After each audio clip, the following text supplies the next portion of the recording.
ഇനി പ്രേമിച്ച ചെക്കനെ കെട്ടി. പ്രേമിച്ച ചെക്കനെ കെട്ടാൻ ഒരു പണിയില്ല, നല്ല വാശി പിടിച്ചാൽ കിട്ടും, ഒരു പ്രശ്നമില്ല. പക്ഷെ കിട്ടിയാലോ? ഇനി ഞാൻ ചോദിക്കട്ടെ, ഈ ചെറുക്കൻ നിങ്ങൾ എങ്ങനെ വിശ്വസിക്കും? കാരണം ഈ ചെറുക്കനെ നിങ്ങൾ പ്രേമിക്കുമ്പോൾ വിളിച്ചിട്ടുണ്ടാവും, ചാറ്റ് ചെയ്തിട്ടുണ്ടാവും, പിന്നെ മീറ്റപ്പ് ഉണ്ടായിണ്ടാവും, നിങ്ങൾ ഇടയ്ക്ക് പോയി കണ്ടിട്ടുണ്ടാവും. നിങ്ങൾ ഈ ചെറുക്കനെ മീറ്റപ്പ് ചെയ്തത് ഉമ്മ അറിഞ്ഞണോ, ഉപ്പ അറിയോ?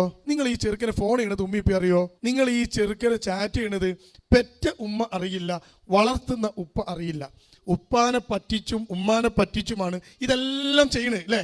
നിങ്ങൾ നിങ്ങളുടെ ഉമ്മാനെ പറ്റിച്ചാണ് ഈ ചെറുക്കനെ വിളിക്കുന്നത് എന്നുള്ളത് ഈ ചെറുക്കൻ അറിയില്ലേ? ഈ ചെറുക്കന്റെ ഉമ്മക്ക് ഉപ്പൊക്കെ അറിയാവും നിങ്ങളെ വിളിക്കുന്നത്. ഇനി അവൻ നിങ്ങളെ കല്യാണം കഴിച്ചു, നല്ല വാശി പിടിച്ച കല്യാണമൊക്കെ നടക്കും. അങ്ങനെ നടന്നാൽ ആ ചെറുക്കൻ കല്യാണമൊക്കെ കഴിഞ്ഞ് 2 ദിവസം കഴിയുമ്പോൾ അവൻ എവിടെന്നെങ്കിലും നിങ്ങൾക്ക് വിളിച്ചു നോക്കുമ്പോൾ നിങ്ങൾ ബിസിയാണ്, നിങ്ങൾക്ക് വേറെ ആരെ വിളിക്കുകയാണ്. ആ ചെറുക്കൻ എന്താ കരുതുക? ആ ഉറപ്പല്ലേ, സ്വന്തം തള്ളനെ പറ്റിച്ച ഈ പെണ്ണ് എന്നെ പറ്റിക്കും എന്ന് അവൻ വിചാരിക്കും. അങ്ങനെ പിരിഞ്ഞു പോയ എത്ര ബന്ധങ്ങളുണ്ടെന്ന് അറിയോ? അതുകൊണ്ട് പ്രേമിച്ച ചെക്കനെ കല്യാണം കഴിക്കുക എന്ന് പറഞ്ഞാൽ ആ പ്രേമിച്ച ആൾക്ക് കിട്ടുന്ന ഏറ്റവും വലിയ ശിക്ഷയാണത് എന്ന് മനസ്സിലാക്കുക. ഇങ്ങനെയൊക്കെ ആയതുകൊണ്ടാണ് ഈ പ്രേമം എന്ന് പറയുന്ന ഒരു സാധനത്തെ നമ്മൾ ആൺകുട്ടിയും പെൺകുട്ടിയും മാറ്റി നിർത്തേണ്ടത്.